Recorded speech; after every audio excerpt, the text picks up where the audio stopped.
So, YouTube. We haven't spoken in a while.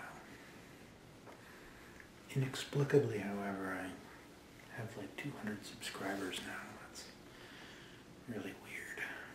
So I wanted to tell you a thing that I did. Yesterday, I went to Poetry Slam.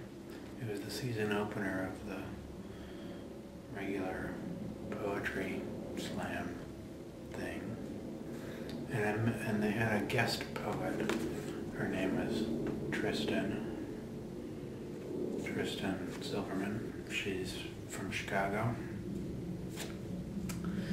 And then she had a writing workshop that she did today, Wednesday, at 2:30 to 5 p.m. She gave me the card that has the thing.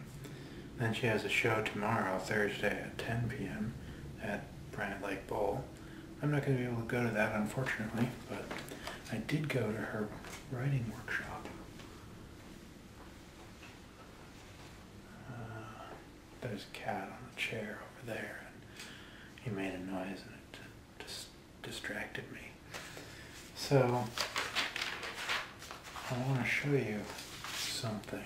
So she told us to pick 3 numbers between 1 and 6. I picked 2, 5, and 1. And then each person answered, each person who was there were 1, 2, 3, 4, 5 people that were there. And they answered these 6 questions each. Like, there was a girl named Claire. She was born in Los Angeles. She doesn't write because she forgets to write. Her favorite word is clap. She does write for fun or entertainment. And a major event that happened in the first 10 years of her life was Y2K. She's very young, as many of you are. So perhaps you can identify with that. My name is Jim, obviously.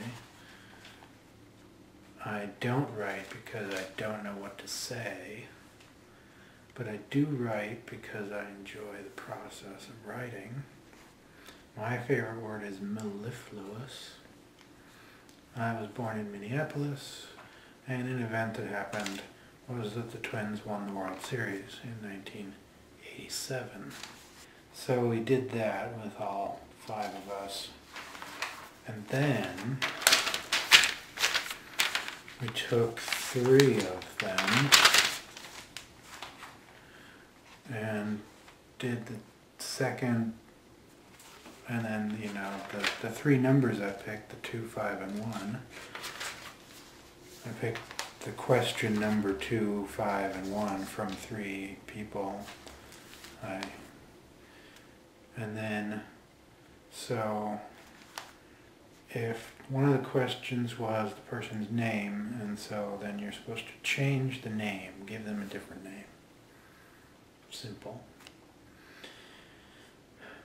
And if it's the event, then you say, where were you at that time? And for the location of where somebody is born, then you you give that place a spirit animal. And yeah, oh, okay, that's enough. So the next page is this one. Actually got torn out. So Minneapolis was the place I was born, as I said, and so I had to give it a spirit animal, and I decided on a muddy fish. And then Tristan said that we should go to the next page and write a few sentences about each of the things. I only got 3 of the things, but yeah.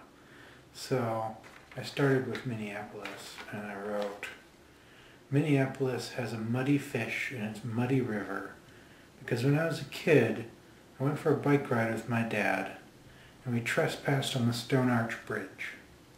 I looked at the turbid water and imagined the fish swimming blindly in the river's opacity.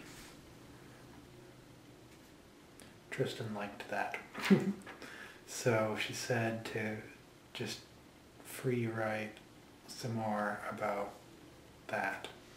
So this is what I wrote. In those days, the bridge was not open to the public. We passed a chained entrance, my dad lifting my heavy bike in one hand. I had heard that the river was as acidic as coffee, a bitter brew in which to live.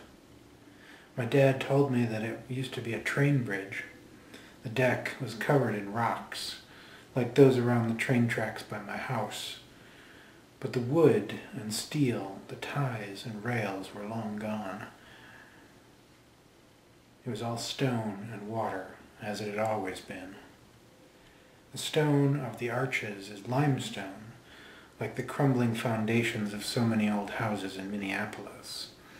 But the bridge stands adamant in the flow of the river and of time, like the bridges in Europe, which still carry people over waters as they've done for 2,000 years.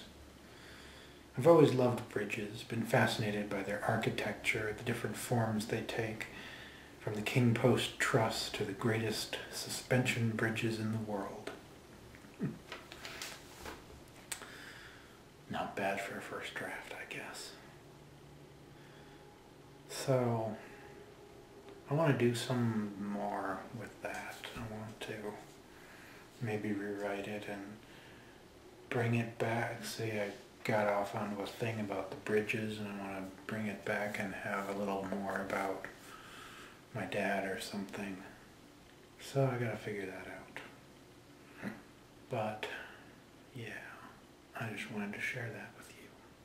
So until next time, goodbye.